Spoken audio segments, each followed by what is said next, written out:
বর্তমান যে সেকুলার শাসন ব্যবস্থায় যে কর পদ্ধতি বা ট্যাক্সেশনের যে নিয়ম নীতি ফলো করা হচ্ছে, এটা তো ইসলামে যে আমাদের ইসলামের যে শিক্ষা এটার সাথে তো যায়ই না, বরঞ্চ স্বাভাবিক মানবীয় যে নৈতিকতা এটারও বিরুদ্ধ। স্বাভাবিক মানবীয় যে নৈতিকতা এটারও বিরুদ্ধ।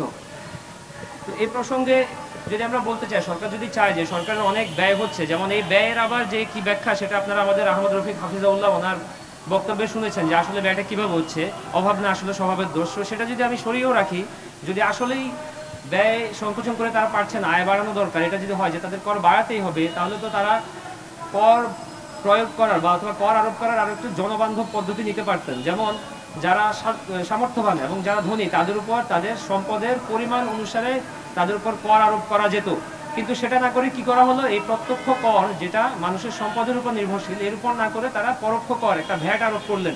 ভ্যাটের বিষয়টা দেখেন, একটা সাধারণ শ্রমিক মানুষ যখন সে তার বাচ্চার জন্য একটা আইসক্রিম কিনে নিয়ে যায়, উনি যে পরিমাণ ভ্যাট দিচ্ছেন, একজন শিল্পপতি যদি সে একই আইসক্রিমটা কিনেন উনিও সে একই পরিমাণ ভ্যাট দিচ্ছেন।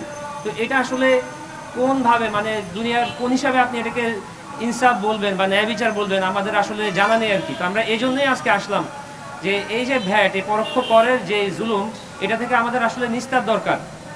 ঠিক আছে, তো আমরা আশা করব সরকার জনবান্ধবভাবে এই যেসব পরিবর্তনগুলো তারা করবেন।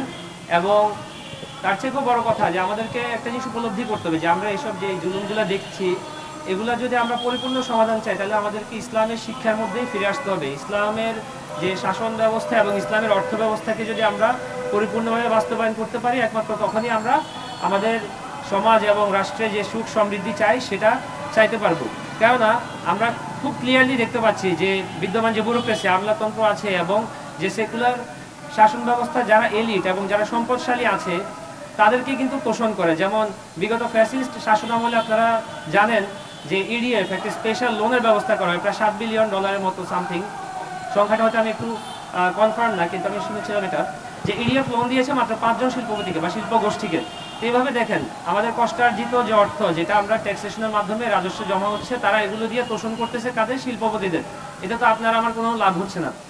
তো এখান থেকে আমাদের কাছে ক্লিয়ার যে এই যে বিদ্যমান ব্যবস্থাপনা আছে এটাতে আসলে জনগণের যে মুক্তি, কাঙ্ক্ষিত মুক্তি, সাম্য এবং অধিকার, এটা আমরা পাবো না। আমাদেরকে অবশ্যই ইসলামের যে শিক্ষা এবং ইসলামের যে অর্থব্যবস্থা এবং ইসলামের যে শাসনের ওভারঅল যে গাইডলাইন, এগুলো মেনে রাষ্ট্রের একেবারে উপর থেকে নিচ সব জায়গায়, সমাজের উপর থেকে নিচ সব জায়গায় এগুলো ইমপ্লিমেন্ট করার মাধ্যমে আমরা আমাদের কাঙ্ক্ষিত কল্যাণ এবং মুক্তি পেতে পারি। তো আল্লাহ তাআলা আমাদেরকে তৌফিক দান করুন এবং সবাইকে এই বিষয়গুলো বুঝার দান করুন। আমরা এখানে কারো প্রতিপক্ষ হয়ে আসিনি, আমরা সবাইকে জনগণের কল্যাণের জন্য, আমাদের দেশের এবং দশের কল্যাণের জন্য।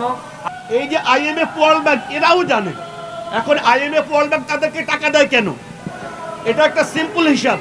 ধরেন আপনার বাসায় ফ্রিজ নাই, আপনি প্রত্যেক দিন বাজার করে খান, আপনার কোনো অসুবিধা নাই, আপনার কিনবো তো বলে আমি তোমাকে লোন দেই, তুমি কিনো, তারপরে তুমি আস্তে আস্তে আমাকে দিয়ে দিও। কিভাবে?